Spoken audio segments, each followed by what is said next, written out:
같은 거 많이 안 붙이시죠? 어쨌든 뭐 또 수고하신 분들 또 축복하고 또 남은 내일 연휴까지 가족들과 함께 행복한 시간 보내시기를 축복합니다. 어제 저녁 늦게 중앙공원을 이렇게 걷고 있는데 어디서 막 여인들 두 여인의 소리가 들려요. 그래서 이렇게 돌려봤더니 100년에 한 번 나온다는 그 달을 보고 달님 이러면서 막 빌고 있더라고요. 그러니까 오래간만에 달님에게 비는 그런 여인들의 모습을 봤습니다.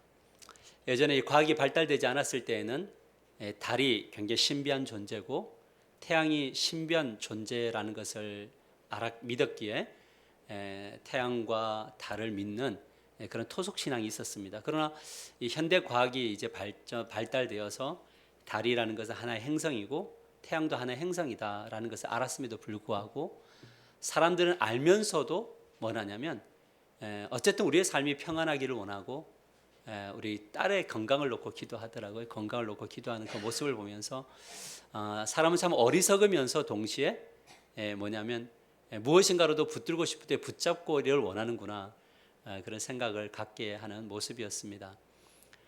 달은 신이 아니죠. 또 태양도 신이 아닙니다. 우리가 믿는 신은 우리가 믿고 있는 신은 오직 한 분밖에 없으시죠. 그건 바로 우리의 하나님 되시는 분이십니다. 예수님께서 죽으시고 부활하셨다라는 사실을 우리는 다 믿습니다.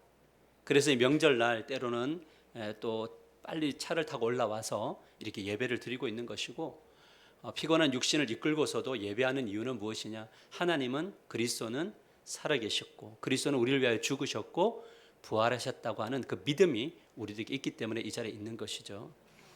예수님께서 죽으시고 부활하시고 승천하신 이후에 어떤 일이 벌어졌습니까? 사도들과 그리스도인들이 전한 복음을 통해서 예수 그리스도의 죽으심과 부활을 만난 사도들이 또 성령 충만한 성도들이 전한 그 복음을 듣고 많은 사람들이 돌아와서 예루살렘 안에 교회라는 것이 세워졌습니다. 그런데 놀라운 것은 이 교회로 모인 성도들이 사도들의 가르침을 받아 영적으로 성장해 나가면서 변화되기 시작을 하는 거죠.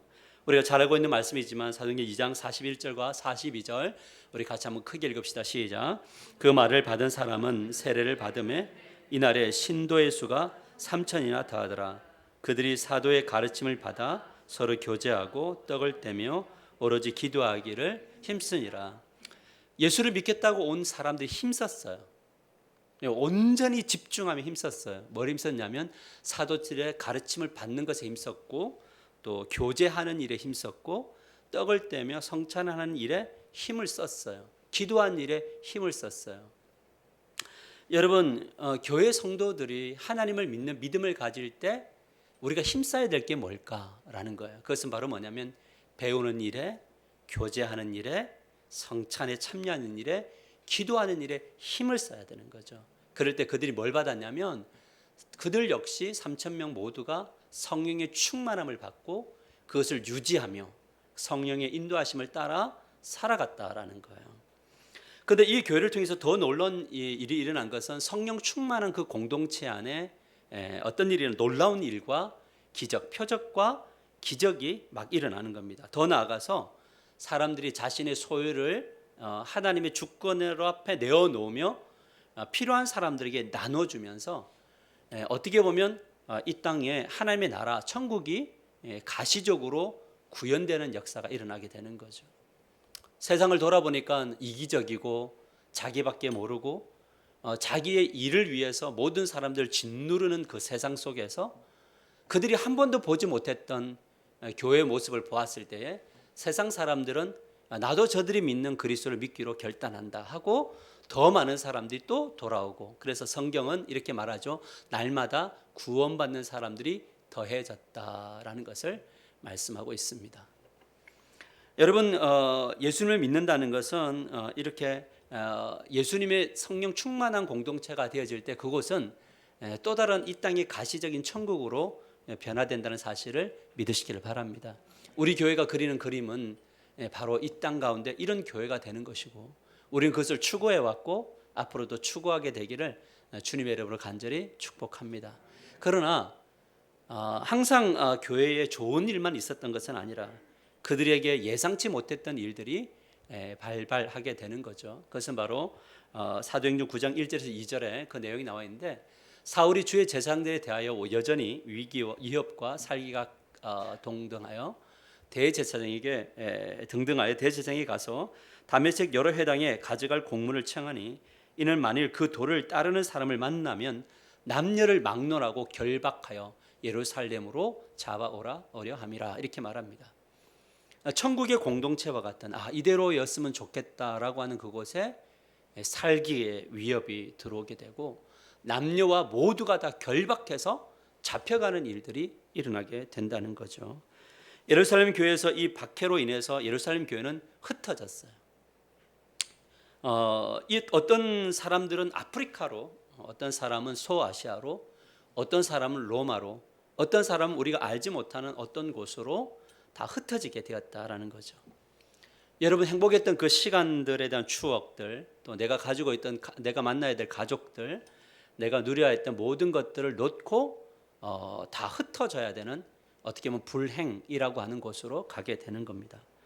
그런데 흥미로운 부분은 뭐냐면, 갑자기 닥친 이 불행, 이 흩어짐에 과 직면했던 사람들이 흩어진 그곳에서 원망하고 배교하고 하나님을 떠난 것이 아니라, 오히려 그곳에서도 하나님, 주님은 그리스도시고 그분이 우리의 죄를 위하여 죽으셨고 부활하셨고, 그분을 믿을 때 우리는 하나님의 나라 백성이 되어 이 땅에서 하나님 나라를, 또 죽어서도 하나님 나라를 가게 되는 그런 복을 받게 될 겁니다 라는 복음을 전하는 거죠. 놀라운 것은 망한 사람들이잖아요. 어떻게 보면 불행해진 사람들이 전하는 복음을 듣고 세계 곳곳에 뭐가 세워지면 하나님을 믿는 하나님의 백성 교회 공동체가 세워졌다라는 겁니다. 하지만 문제는 예수님을 주로 받아들이는 대부분의 사람들, 그때 당시 예수님 당시에 대부분의 사람들이, 그리스도인들이 어려움을 겪었다라는 거예요. 예수 믿고 이 땅에서의 복이 아니라 예수 믿고 대부분이 어려움을 겪었다는 겁니다. 왜냐하면 당시에 로마 황제들은 사람들에게 자유를, 정복당한 이들에게 자유를 주되, 한 가지 자유를 누리려면 전제 조건이 있었어요.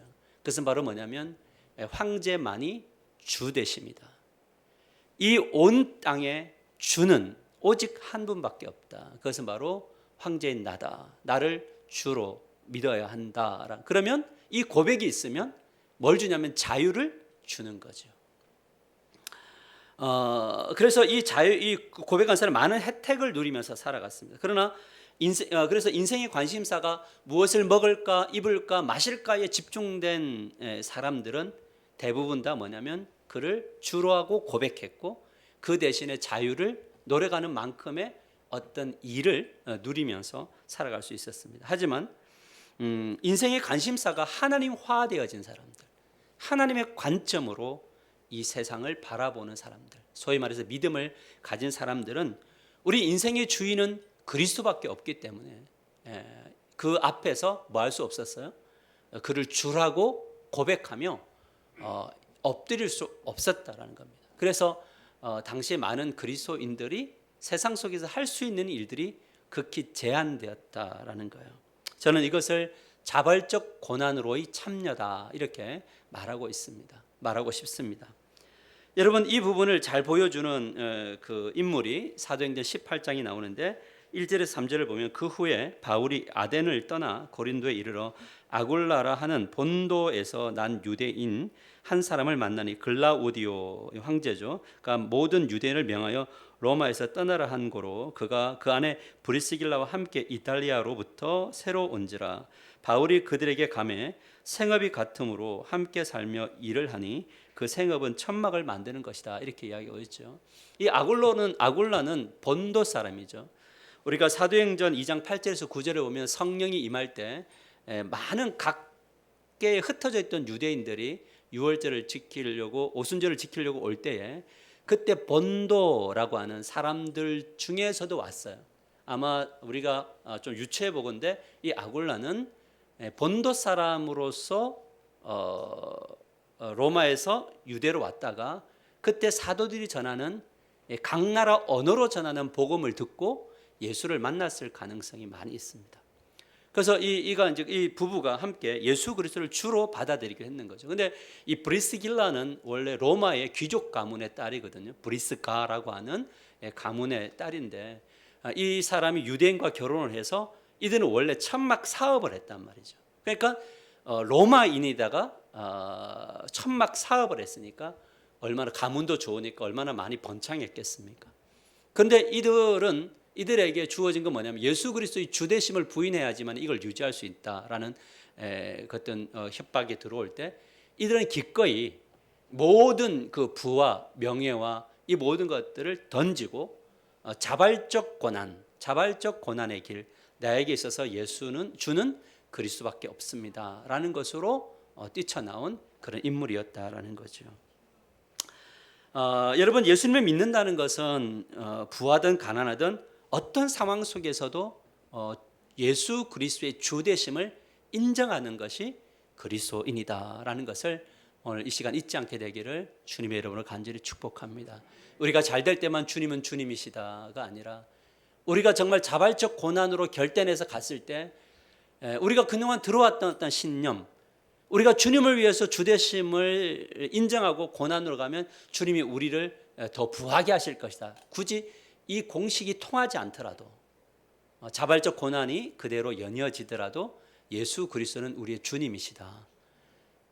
아멘. 안 되죠? 할렐루야. 우리 하나님교회가 그런 고백이 있게 되기를 주님의 이름으로 간절히 축복합니다. 그렇다면 무엇을 붙들어야, 어떤 방식으로 살아내야 우리는 부하든 가난하든 우리의 주님 되심을 놓치지 않고 살아갈 수 있을까요? 오늘 이 부분에 대한 답을 함께 찾아가 보려고 합니다. 그래서 오늘 말씀의 제목이 뭐냐면 자발적 고난에 참여한 이들에게 라는 주제를 가지고 말씀을 전합니다. 같이 한번 읽어볼까요? 시작. 자발적 고난에 참여한 이들에게. 오늘 본문 4절을 같이 한번 나에게 주신 말씀으로 크게 읽읍시다. 시작. 보라, 너희 밭에서 추수한 품꾼에게 주지 아니한 싹이 소리를 지르며 그 추수한 자의 우는 소리가 만군의 주의 귀에 들렸느니라. 자, 이것을 보면 추수한 품꾼이 나오죠. 또 추수한 자가 나옵니다. 이들은 누구냐면 이들이 일한 싹을 받지 못해서 울고 있고 또 소리를 지르고 있습니다. 그런데 이 소리를 누가 듣고 있냐면 여호와께서 듣고 계신다는 거죠. 하나님은 어떤 분이십니까? 이 땅에 일어나는 모든 소리를 다 들으시는 분이신 거죠. 악한 자의 악행으로 인하여 어려움을 겪는 이들, 이 땅 가운데 자발적 고난에 참여해서 울고 있는 이들의 어떤 눈물과 고함 소리를 듣고 계신다. 그다음에 여기서 말하는 추수한 품꾼과 추수한 자는 누구인가? 이들은 로마가 지배하는 사회, 로마의 황제의 주대심을 인정하지 않는 다수의 그리스도인들이 포함되어 있고요. 또 그냥 일반 은총 속에 있는 분들도 포함되어 있겠죠. 이들은 자발적 가난과 고난을 선택한 사람이었습니다. 그래서 이 당시에 많은 것을 할 수 없었던 사람들이죠. 그래서 이들이 할 수 있는 것은 바로 무엇이냐면 그냥 하루 일을 하고 하루 품삯을 받는 것. 그러니까 오늘 이 하루를 살아가는 사람들이었다라는 겁니다. 이들 앞에서 브리스길라, 아굴라도 포함되어져 있었겠죠. 문제는 그리스도의 신분으로 하루하루를 살아가는 것도 쉽지 않았다는 거죠. 왜냐하면 고용주들 중에 뭐냐면 품삯을 미루고 주지 않는 그런 악한 사람들이 있었다라는 겁니다. 하루를 먹고 살아야 되는데 품삯을 주지 않으니 고통은 고통인 것이고 힘든 건 힘든 것이죠. 그럴 때 주님께 부르짖었다라는 거예요. 요즘에는 이런 분들이 참 법적으로 막아나가지고 없지만 저 어렸을 때는 이렇게 어른들의 이야기를 들어보면 임금 체불된 업주들, 이 악한 업주들이 되게 많이 있었다라는 것을 우리가 알 수 있고요. 요 근래에도 저희 누님이 다니는 그 병원에 이 주인인가요? 병원장이 직원들의 월급을 항상 4개월 밀려나요. 여전히 그런 분들이 이 땅 가운데 보이지 않게 있더라는 겁니다. 그런데 이 악한 부자들은 어떻게 살았냐면 5절을 보면 이렇게 말하고 있습니다. 같이 한번 읽어봅시다. 시작. 너희가 땅에서 사치하고 방종하여 살육의 날에 너희 마음을 살찌게 하였도다. 너희가 땅에서 뭐하고 있어요? 사치하고 방종하고 살육의 날에 너희 마음을 뭐 했다고? 살찌우고 있다는 거죠. 심판의 날이 가까이 오고 여호와의 날이 있어도 자기의 살을 찌우는 일에 힘썼다라는 거죠. 근데 이것은 예수님 당시에만 있었던 것은 아니고요. 우리가 아모스라든지 또 미가서라든지 이런 걸 보면 하나님이 진짜 책망하는 사람들 중에 하나가 뭐냐면 자기의 마음을 살찌우고 사치하고 방종하면서 이것이 어떻게 정당한 노력으로 주어진 것이 아니라 뭐냐면 약한 자들을 억누른 그런 것으로 인해서 차지하는 쾌락을 말하는 것이죠. 이런 사람들을 하나님이 지켜보고 계시는 거죠. 여러분 이제 여기서 이제 이런 악한 사람들 밑에서 자발적 고난으로 들어갔던 그들이 그러면 이들의 어떤 사치와 방종을 보면서 상대적으로 자신들의 박탈감과 고난은 훨씬 더 커졌을 거예요. 왜 이런 일을 겪고 있는가? 그것은 예수 그리스도의 주인됨을 위해서 이게 이런 일을 겪고 있는 거죠. 여러분 이들은 아마 그런 생각이 갈등이 일어났던 것 같아요. 오늘 이 본문의 분위기로 보면 내가 꼭 이 길을 걸어가야 되는 건가? 그냥 나는 진짜 내 영혼은 내 마음은 내가 주님을 믿는데 사람들 앞에서는 그냥 나는 퀴리어스가 황제다 라고 나도 시인하면 되지 않을까? 왜? 나는 뭘 믿으니까? 예수님을 주로 믿으니까 라고 이런 어떤 갈등 속에 있었을 거예요. 그래서 되게 어려운 고난의 길이 연속되어졌던 것 같습니다. 예수님을 주로 받아들일 때 어려움에 직면할 때가 참 많이 있습니다. 그건 당연한 이야기입니다. 예수님을 주로 고백하면서 이 세상에서 살아가다 보면 참 많은 손해를 볼 때도 있습니다. 그런데 그런 이들이 우리 교회 안에도 있죠. 저를 만나서 또 예수 신앙을 배우고 주일날에도 사업 장사를 했던 분이 주일은 주님의 날이구나 라고 생각하고 사업의 문을 닫은 분이 있으세요.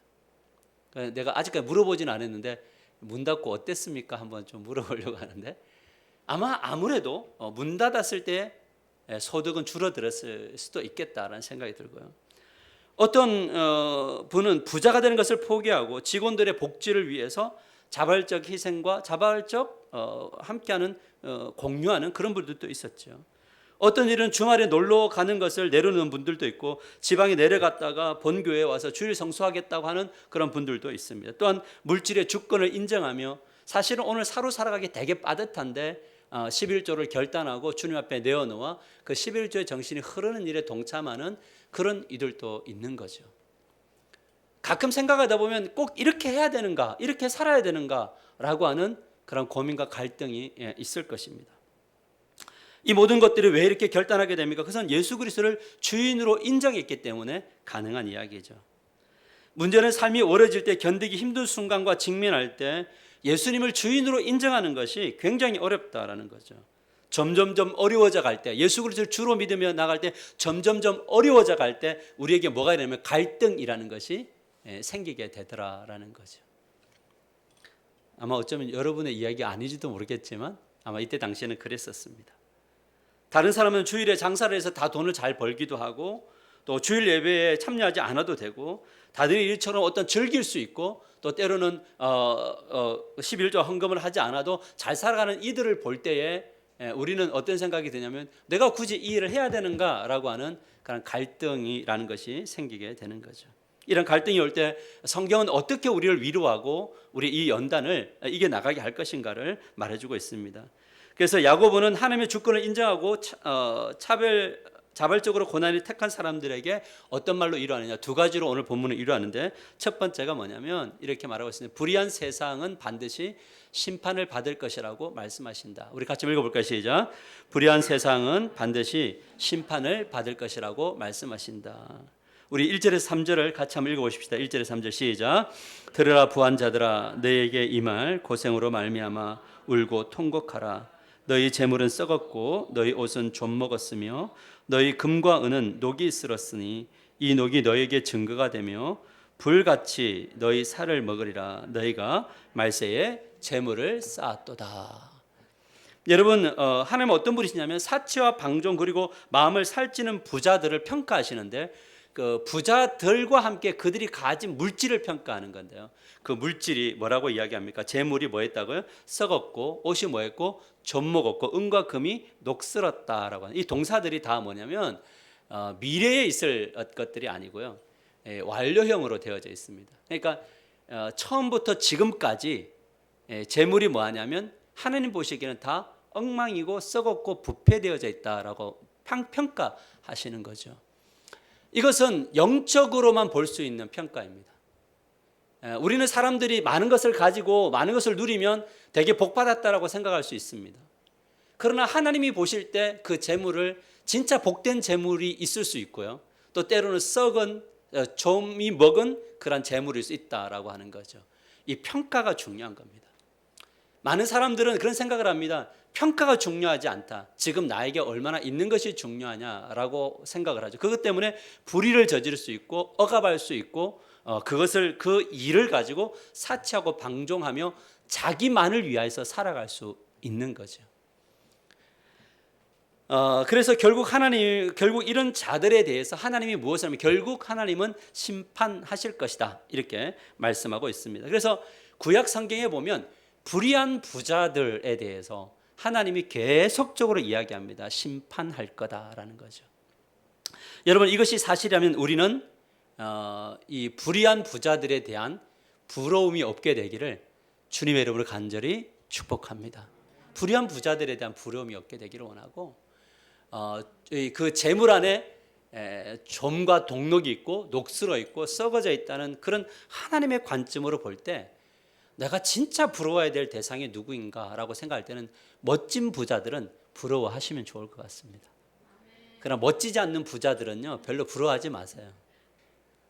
저는 멋진 부자들을 볼 때마다 하나님 저도 저렇게 되고 싶어요 라는 생각이 듭니다. 근데 저는 어떻게 부자가 돼야 될지 잘 몰라서 그 방법을 모르지만 그런데 부자들 중에서도 멋지지 않는 부자들은 그렇게 부러워할 필요가 없어요. 왜? 하나님의 관점으로 보면 우리 신앙인이니까 하나님의 관점으로 보면 그것은 뭐예요? 썩었고 좀 먹었고 녹이 슬은 것이기 때문에 그렇습니다. 결국 하나님 앞에서 그 모든 것들이 드러나게 될 거다. 그래서 제가 우리 청년들에게 이야기하기를 앞으로 인생을 살아가며 꿈을 꿀 때에 정말 하나님이 평가하실 때에 이런 악한 부자로서의 꿈이 아니라 하나님 보시기에 아름다운 그런 멋진 부자들 되시기를 주님의 이름으로 간절히 축복합니다.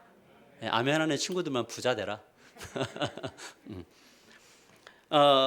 야고보는 하나님의 주권을 인정하고 자발적으로 고난을 택한 사람들에게 어떤 말로 일하냐면 둘째, 예수님이 걸어가신 길을 묵상하며 따라가라고 말씀하신다. 같이 읽어볼까요? 시작. 예수님이 걸어가신 길을 묵상하며 따라가라고 말씀하신다. 우리 6절을 같이 읽읍시다. 6절 시작. 너희는 의인을 정죄하고 죽였으나 그는 너희에게 대항하지 아니하였느니라. 자, 이 본문 그대로 나오시면 저게 의인이 누구일까라는 건 이제 여러 가지 학자들의 견해들이 있습니다. 주님의 뜻을 따라가다 살아갔던 사람들 이런 견해도 있고요. 또 이제 우리가 보편적으로 따라가는 것은 저 의인은 예수 그리스도였다 이렇게 봅니다. 그래서 우리서 성경을 읽으면 너희는 예수 그리스도를 정죄하고 죽였으나 예수 그리스도는 너희에게 대항하지 아니하였느니라 이렇게 말하고 있는 거죠. 사람들이 죄 없으신 예수님을 하나님의 주권에 순종하는 예수님을 어떻게 대했냐면 예수님을 정죄했죠. 그리고 예수님을 죽였죠. 그런데 죄 없기 때문에 대항하고 항거할 수 있으나 예수 그리스도는 죄 없으시지만 의로우신 분이시지만 대항하지 않으셨다라는 거죠. 어린 양처럼 십자가를 짊어지셨고 십자가 위에서 뭐냐면 오히려 더 뭐했어요? 축복했죠. 아버지 저들을 용서해 주십시오. 저들이 하는 것을 알지 못합니다. 무지로 인하여 저렇게 합니다. 라고 이야기했죠.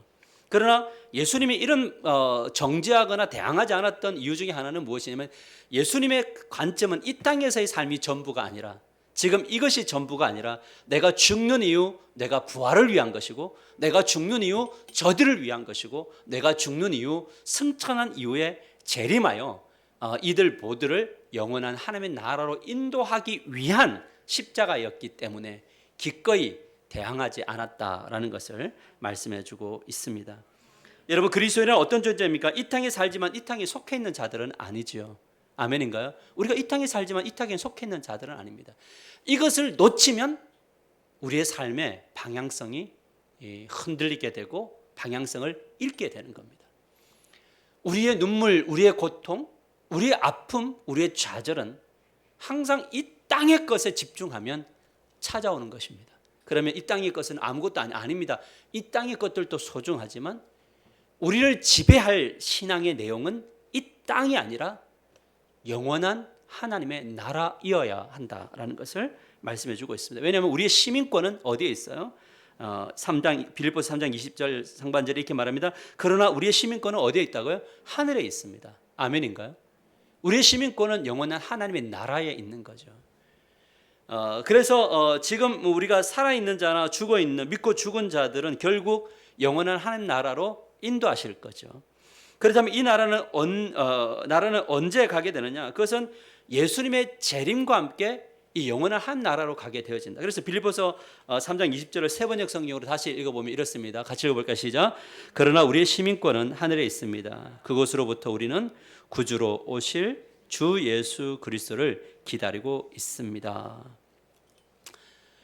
여러분 이 사실을 믿는다면 우리 모두는 예수님의 재림을 기다리는 사람들 되시기를 주님의 이름으로 간절히 축복합니다. 아멘인가요? 우리 이번에 명절 때 산소도 가셨을 텐데 그 산소에서 항상 우리가 묵상해야 될 것은 무엇이냐면 예수 그리스도의 재림 이후에 먼저 죽은 자들이 일어나고 산 자들이 함께 주님 앞에 선다라고 하는 그 그림이 늘 있어야 우리가 언젠가 이 자리에 묻혀 갈 것에 대한 그 모든 것들이 두려움이 아니라 잠자는 것으로서의 신앙이 우리에게 회복되게 될 줄 믿으시기를 바랍니다. 그래서 우리가 예수님의 재림을 믿는다면 이 재림을 믿는다면 어떤 방식으로 삶을 살아야 되는가? 7절과 9절에 이렇게 말하고 있습니다. 7절 8절을 보면 이렇게 말합니다. 그러므로 형제들아 주께서 강림하시기까지 길이 참으라. 보라 농부가 땅에서 나는 귀한 열매를 바라고 길이 참아 이른 비와 늦은 비를 기다리나니 너희도 길이 참고 마음을 굳건하게 하라. 주의 강림이 뭐라고요? 가까우심이라.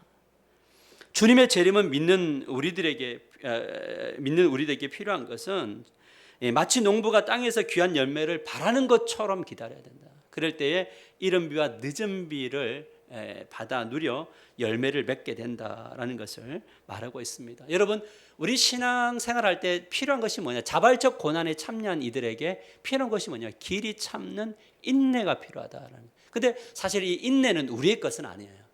인내는 성령의 열매더라고요.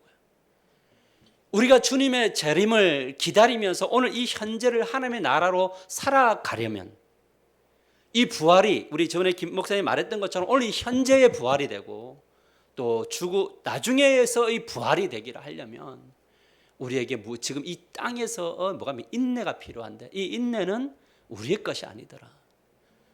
여러분 우리가 인내하려고 할 때 인내가 안 되죠. 참으려고 할 때 참을 수 없더라고요. 그런데 이것이 언제 어떻게 우리에게 인내가 되고 참아내게 되느냐? 그것은 기도하며 말씀 안에 머물며 우리가 교제하며 성령으로 충만할 때에 우리에게 주어진 삶의 현장에서 인내하며 참고 기다리며 이른 비와 늦은 비의 은혜를 경험하며 살아가게 될 줄 믿으시기를 바랍니다. 그래서 견디세요 이건 아니고요. 우리가 정말 성령으로 충만함이 있기를 늘 기도함으로 여러분에게 주어진 부르심, 어떻게 보면 부르심 앞에서의 고난과 자발적 고난 앞에서 어떤 어려움이 있더라도 주되심을 인정하고 걸어가는 그런 인내가 있게 되기를 주님의 이름으로 간절히 축복합니다. 예수님을 주인으로 인정하면서 목회길을 걷다 보면 참 많은 힘든 일이 생기게 되더라고요. 저의 간증으로 본다면 또는 가난의 길을 걸어야 했고 고생의 길을 걸어야 했고 막막한 길도 걸어야 했다라는 거죠. 돌아보면 어떻게 견뎠을까? 사실 가난이나 어려움이나 이런 것들이 힘든 순간도 있었지만 저에게 있어서 가난은 저에게 그렇게 힘들지는 않았던 것 같아요. 어떻게 이것이 가능했느냐? 예수 그리스도의 주되심을 인정하며 걸어갔기에 가능한 이야기죠. 지금 그때보다는 조금 더 여유가 있을 때 이 여유 앞에서 교만할 수 없는 이유가 무엇이냐? 이 모든 것들이 주께서 주신 거니까. 앞으로의 내일에 우리의 어떤 날들이 기다릴지 모르지만 우리가 그 내일을 위하여 오늘 이 하루를 잘 사는 이유가 무엇이냐? 그래서 바로 오늘 이 하루에 나에게 주되신 주님이 계시기 때문이다. 근데 이 주님을 따라 걸어갈 때 마음의 샬롬이 있지만 육신적으로는 굉장히 힘든 순간들이 되게 많아요. 그래서 갈등하게 되고 어렵게 돼요. 그럼에도 불구하고 주님이 오늘 나를 이끌고 계시고 주님이 저분을 이끌고 계시고 주님이 우리의 자녀들과 우리의 삶을 지키고 계심을 믿으며 걸어갈 때 하나님이 필요할 때 이른 비도 허락하시고 늦은 비도 허락하시면서 열매 맺는 인생으로 걸어가게 하시더라라는 것이 우리의 삶 속에 주어졌다라는 거죠. 신앙생활을 하면서 제일 중요한 게 뭘까? 우리가 하나님 앞에 기도하면서 우리가 정말 채워져야 될 게 뭘까? 그건 바로 믿음이라는 거예요. 여러분, 우리가 진짜 눈물을 흘리며 기도해야 될 게 뭘까? 믿음 달라고 기도하는 거예요.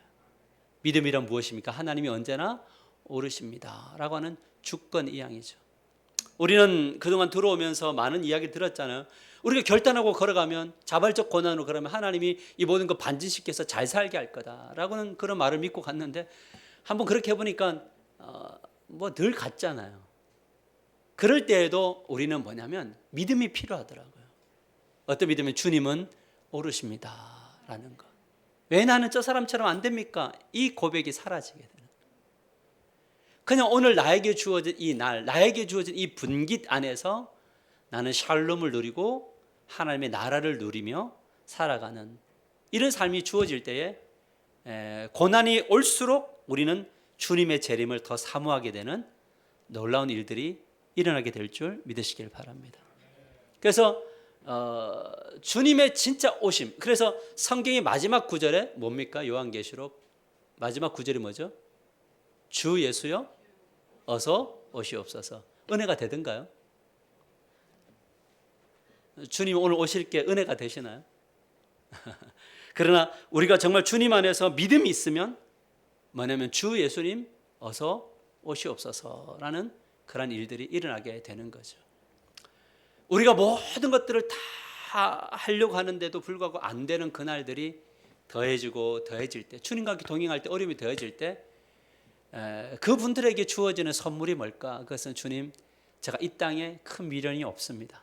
나 주님 안에 속히 가기를 원합니다. 그러나 내가 이 땅에 사는 날 동안 내가 하나님의 통치를 받으니 오늘 이 하루만큼은 잘 살게, 믿음 잃지 않고 잘 살게 도와주십시오 라고 하는 그 고백을 하면서 오늘 이 하루를 하나님의 나라로 살아가는 거죠.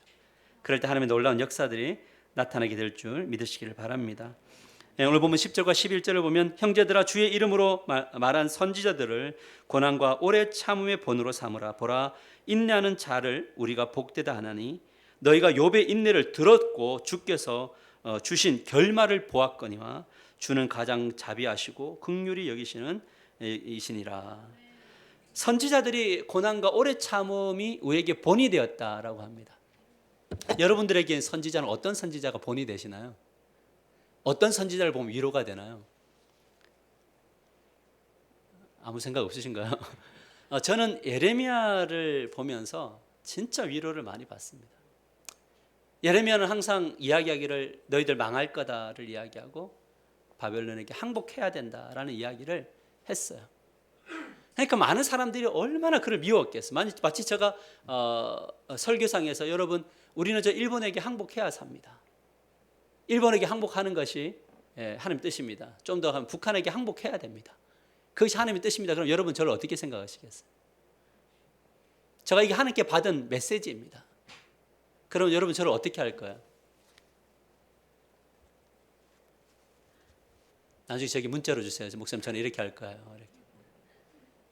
아마 저를 목사로 인정 안 할 가능성이 많습니다. 그래서 그랬습니다. 예레미야도 주의 말씀을 이끌림을 받는 고난으로 들어가서 주의 말씀을 선포할 때 많은 사람들이 무슨 헛소리를 하느냐라고 이야기하는데 오히려 거짓 선지자들의 이야기는 사람들이 진짜 좋아했습니다.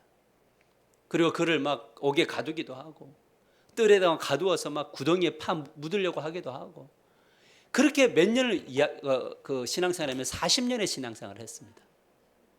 그런데 돌아오지 않았습니다. 많은 사람들이. 그러니까 그렇게 예레미야와 함께 비교를 해보니까 그래도 저는 성도님들이 되게 많아요. 그래서 예레미야보다는 좀 더 많은 성도들과 함께 신앙생활하고 있고 돌아오는 분들도 있어서 이 길을 또 계속 걸어갈 수 있게 하는 거죠. 욥이 결말을 보았을 때 욥의 결말이 우리가 이 땅에서는 아니더라도 욥의 결말은 욥의 결말 중에 가장 큰 복은 무엇입니까? 내가 하나님을 귀로만 들었었더니 이제 눈으로 보아 대면하나이다. 이게 복이죠. 우리가 이 땅을 살아가면서 인내할 수 있고 참아낼 수 있고 우리에게 주어진 상황에서 잘 걸어갈 수 있는 힘은 어디로부터 오느냐? 귀로만 듣는 하나님이 아니라 눈으로 보고 만지는, 마치 요한이 이야기했던 것처럼 보았고 만졌고 내가 그분을 이 오감으로 느끼는 이 영적인 은혜를 받는 것, 이것이 가장 큰 복인 거죠. 우리가 초대교회 성도나 믿음의 선배들이 걸어가는 그 길 속에서 정말 그들이 인내할 수 있었던 이유는 무엇이냐? 그것은 바로 성령은 그냥 우리가 말하는 것처럼 뜬구름이 아니라 그분들에게는 실제였거든요. 우리가 성령의 이끌림을 받아야 됩니다라고 할 때 그 성령의 이끌림을 받는다는 것이 막연하고 추상적인 것이 아니라 성령이 오늘 내가 어디를 걸어가야 될지, 어떤 선택을 해야 될지, 그 각자 다른 환경 속에서 어떻게 인내하며 참고 견디게 할지를 실제적으로 느끼고 체험하며 그들은 걸어갔다라는 거예요. 그래서 그들은 인내할 수 있었던 거죠. 우리가 예배 드리는 것, 말씀을 배우는 것, 우리가 주님 앞에 기도하는 것, 무엇 때문일까라는 것은 우리의 능력으로는 절대 이 요구 앞에서 살아갈 수 없어요. 자발적 고난을 택할 수도 없을 뿐더러 그 고난을 택했다 할지라도 우리는 인내할 수 없는 연약한 존재이기 때문에 그래요. 나는 아무것도 아닌 거예요. 주의 은혜가 아니면, 능력이 아니면, 사랑이 아니면 아무것도 아닌 겁니다. 오늘 이 야고보가 성도들에게 이 요구를 한 것은 뭐냐면, 야고보는 확신하는 것이 있었어요. 뭐냐면 하나님은 살아 계신다라는 거예요. 예수 그리스도는 나를 위하여 죽으셨고 부활하셨고 재림하실 것이다. 성령이 우리를 진리 가운데로 이끄셔서 상담자가 되어주시고 인내의 열매를 맺게 하시고 성령의 열매를 맺게 하심으로 이 말씀의 요구를 성취해 나갈 것이다.